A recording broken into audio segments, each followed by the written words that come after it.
right, Nick. One of the offseason darlings, the Detroit Lions, hard knock superstars.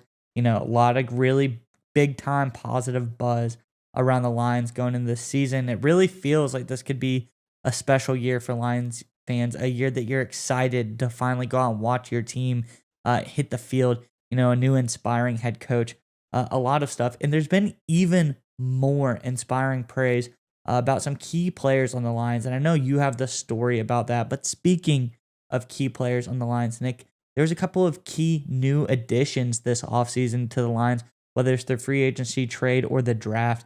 There's a lot of really interesting new additions. And Lions fans, we want to know in the comments below. Let us know who your favorite new addition was. Was it Aiden Hutchinson? Was it DJ Shark? Was it Jameson Williams? There's a ton of guys to be excited about that you added in this offseason draft period. We want to know in the comments below, who are you the most excited about seeing? But Nick, who are you most excited to see on the Lions? So I'm going to throw the little curveball at you. I think their best move, arguably, is one they haven't made yet. And I think the Lions are kind of waiting to see what could potentially happen with Mason Rudolph with the Steelers. I know there were some rumors there.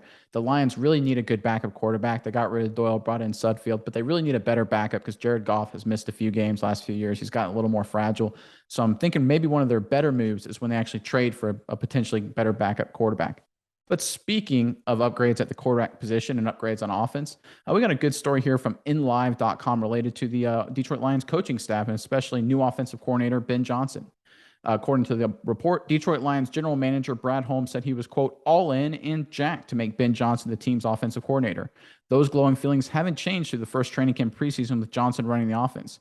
When he arrived there, Holmes said he first felt Johnson's presence while watching him coach the tight ends. Holmes said, yeah, there's so many positive I can start with Ben, but I would say even the first, when I first got here and he was coaching tight ends and hearing his command in the room and how he related to players, and then he started getting into collaborative meetings and personnel with the draft and free agency and him really having an eye for talent and he really knows how to evaluate. And it's not just Holmes saying this. Pro Bowl center Frank Ragnow previously called Johnson brilliant, saying that the first-year offensive coordinator has a way of simplifying his vision for the offense on the fly. And, of course, Amon-Ra St. Brown was noted on Hard Knocks screaming, quote, you're a genius to Johnson after a nifty play design went for a touchdown in practice. All right, Maya, so obviously there's always a lot of discussion about the relationship between offensive coordinator and quarterback. That goes a long way. We saw, current Lions quarterback Jared Goff have a similar relationship with Sean McVay. That worked out well, so maybe they could have something here with Johnson as their new offensive coordinator. I want to hear your thoughts on that. Before we get into the details, let's hear it for the sponsor of today's video. Big thanks to our sponsor today, No House Advantage. No House Advantage is changing the game by offering the most dynamic fantasy sports platform available today. Play in pick'em contests versus other people for the shot at winning $150,000 there.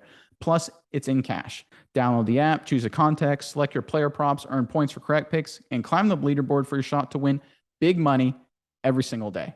You can also test your skills versus the house and 20x your entry if you hit all of your picks. 20x, unreal. Bet on up to 5-player prop over-unders or individual player matchups across every major sports league. That includes NFL, NBA, Major League Baseball, PGA, MMA, and, of course, NASCAR.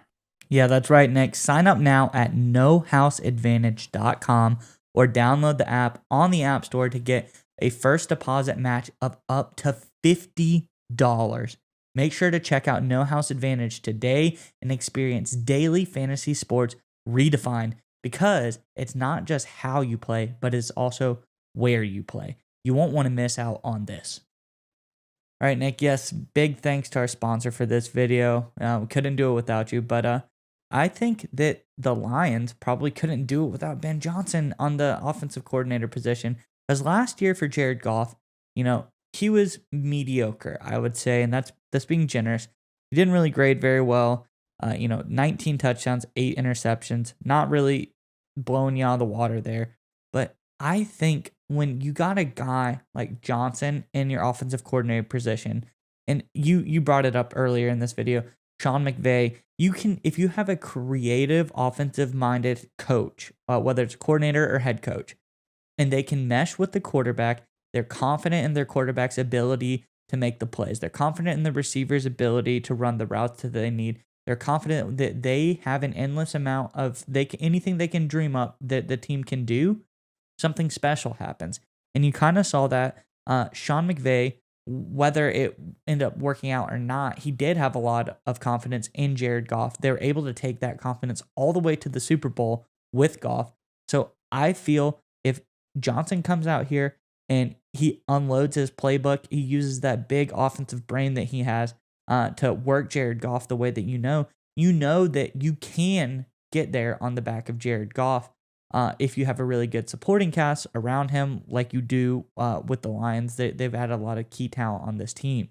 But don't you think coach, quarterback, trust each other makes a big difference? Oh, absolutely, it does. And we see the results basically everywhere, right? You look at the teams that make Super Bowl runs. You look at Joe Burrow, obviously has a lot of faith in Taylor over there in Cincinnati. Obviously Stafford and McVay. Before that, Goff and McVay. There were some concerns maybe New England right now that Mac Jones doesn't have a good relationship with their offensive coordinators and Patricia and Joe Judge. So that definitely makes a big difference, right? Because obviously when Josh McDaniels was there in New England, everything was great. So that relationship and that dynamic is really important.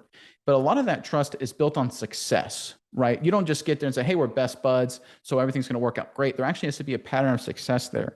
And I do want to point that late last year, the Lions, when they kind of demoted Anthony Lynn away from play calling duties, and it was rumored Dan Campbell was taking over. Well, there were reports that Johnson was basically elevated to essentially a passing game coordinator kind of role. I don't think it was ever officially announced, but there was kind of rumors that was going on. And Jared Goff's performance, at least statistically, did improve when that change did happen. So I think that's part of the dynamic. I think there's actually an element of success behind that. Once you have that foundation of that, hey, this coach over here can actually help me perform better, that goes a really long way. And I'll leave you on one more point. Johnson, both with Detroit and prior to that with the Miami Dolphins, was a tight ends coach. What did Dan Campbell play in the NFL? Tight end. So you better believe that if Johnson, has to be like, the standard to be a tight end is really, really high coming from Dan Campbell. There's no way in heck that Dan Campbell would promote a guy like Johnson and, give him all the power he does right now in that offense, knowing that he comes from that background as a tight end coach without really knowing his stuff. Dan Campbell holds everybody to task. That's his mentality. It's all about accountability and, hey, you got to step up and do your job. If Johnson was a scrub, he would not have even hired him as a tight ends coach. So he's a smart guy and a good coach and a hard worker to begin with, and it's going to feed directly into his current role here as an offensive coordinator.